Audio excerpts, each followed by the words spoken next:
Sure. You have a allergic guy. Okay. Okay. No, I'm not allergic. We're gonna plant tomatoes. I'm gonna show you a few advantages. What we're gonna do here is I want you to trim off the extra suckers on the side, and we're gonna use scissors and alcohol.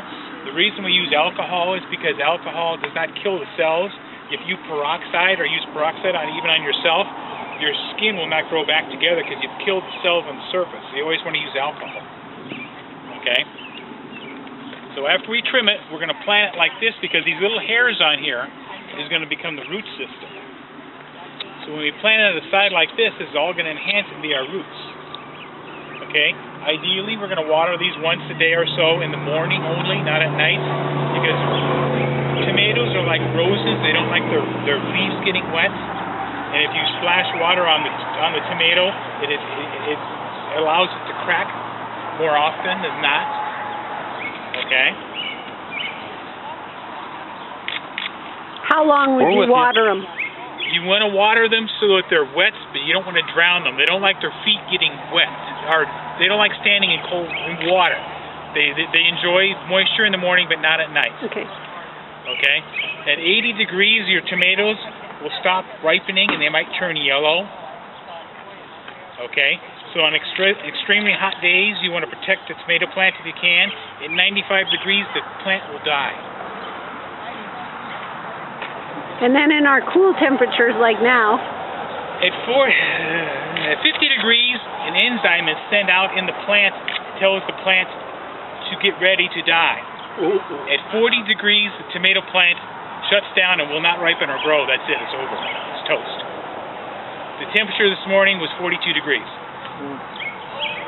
Ideally, the soil temperature, our soil temperature right here is 55 degrees. These guys need 70 to 75 degrees to grow in. So do not plant now. My tomatoes at home are in a giant box that I drag in and out of the house until maybe the 20th of next month, ideally. Oh my, that This is in an ideal situation. Okay? Can we plant now? Yes. Will these grow? Yes. Will they be handicapped? Yes. If there's any flowers or any tomatoes on these when you buy them, you've handicapped them by about half already. These are perfect plants because there's no flowers or tomatoes on here already. So when you purchase your tomatoes, you want them to look like this. They can be this tall. That's acceptable because we're going to plant them like that.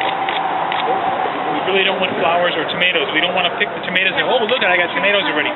No, the plant's already into its cycle. Yeah. What if you put a wall of water around them? That's perfect. Because we want to keep it at least 50 degrees. Okay. At least. You're saying soil temperature or air temperature? Air temperature at night. And it's been dropping down to 42.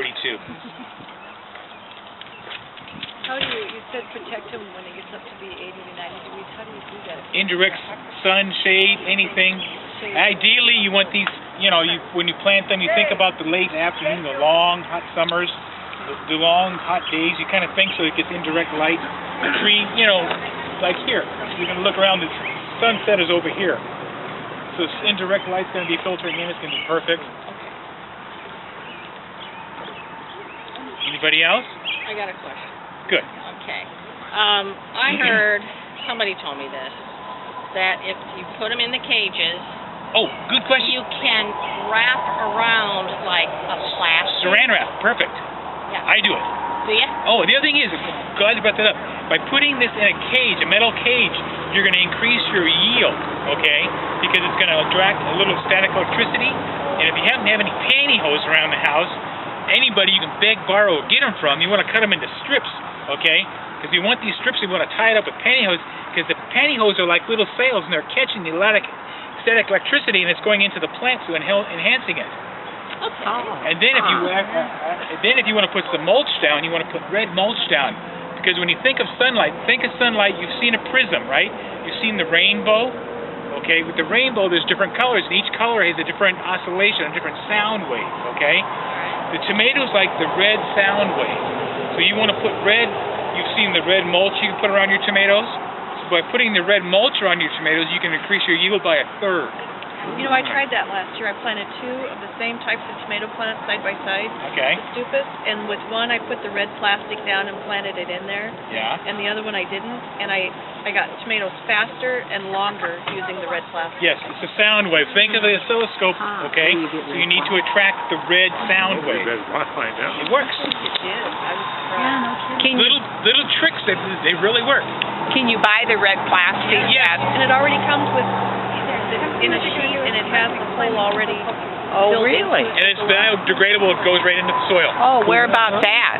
I think I got mine at Ace. At Ace, yeah. Ace Hardware, And that a would helpful keep the place. And also, see, what the other trick you're doing there is we want the soil temperature to raise. So we want it 70, 75 degrees, so you're actually enhancing the soil temperature. So the roots go, this is it.